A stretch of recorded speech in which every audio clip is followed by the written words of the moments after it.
Mission écrite, comment concevez-vous le développement de la culture algérienne actuellement? Pour ce qui est des traditions orales, enfin, ce sont évidemment les plus importantes. C'est la mémoire collective du peuple qui a gardé vraiment un très riche contenu. Seulement, ce contenu se perd et puis en plus, il est menacé d'être déformé. Il l'est tous les jours. Dans la mesure où on ne l'a pas maîtrisé, où on ne s'y intéresse pas assez. Un exemple, enfin, je crois que il y a eu une écriture autrefois, nos ancêtres, ces ancêtres qu'on appelle berbères, que les Romains appelaient barbares, c'est-à-dire les Algériens, de toujours. Cela, il est possible qu'ils aient écrit même avec leurs pieds sur le sable. Ce n'est pas impossible du tout, puisque le phénomène de l'alphabet, c'est la vie, quoi. C'est la vie qui détermine la culture, la langue, c'est la vie du peuple. Or, notre peuple, bon, pour des raisons que j'ai effleurées tout à l'heure, bon, c'est-à-dire qu'il n'a jamais été lui-même, il a toujours été envahi, bien, il a toujours été, en quelque sorte, dépossédé de cette culture.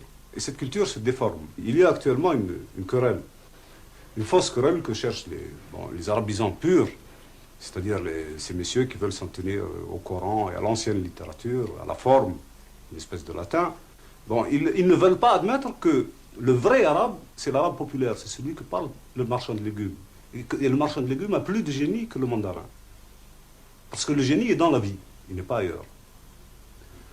Et le génie de tout un peuple, c'est quelque chose. Quelque chose qui fait peur, évidemment. Qui fait peur, mais il faut aller à la recherche de ça. Alors nous avons beaucoup de choses comme ça. Nous avons, par exemple, de grands poètes, de très grands poètes, que les chanteurs, à l'occasion des marchés, ou bien à l'occasion des veillées, qui sont connus de bouche à oreille. Maintenant, il y a les dangers graves d'ailleurs, de l'altération et de la censure sociale. Parce que certaines choses, finalement, lorsqu'elles sont créées, sont pures, mais lorsqu'elles sont transmises, elles s'alourdissent de tous les conformismes d'usage, enfin, et à la fin, elles sont même menacées de perdre leur sens. On a connu ça même avec la poésie arabe elle-même. La poésie arabe n'a jamais été aussi grande que quand elle était anti-islamique et quand elle ne s'intégrait pas dans un ordre établi. Lorsqu'elle était vraiment libre, entièrement libre.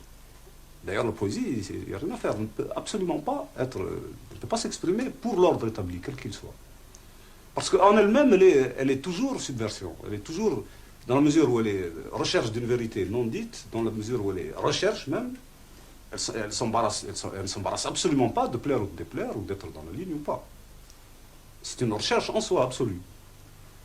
Alors, à plus forte raison, le langage, c'est-à-dire la façon dont l'homme s'exprime, ce qui le distingue du singe avec le travail, c'est quand même une chose absolument fondamentale, ça.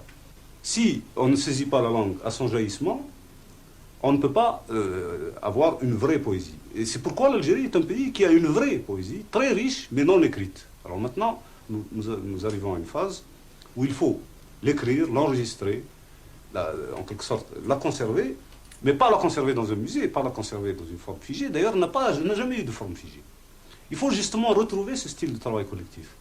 Puisque notre drame à nous, c'est que pour notre histoire, par exemple, on a toujours écrit notre histoire. Il y a des milliers de volumes écrits, par exemple, en France, sur nous. Mais nous n'avons jamais écrit sur nous-mêmes. Et c'est très grave d'apprendre son histoire par les autres. Bon. Mais nous n'avons pas actuellement les moyens. Il faudrait, je ne sais pas, 4 générations.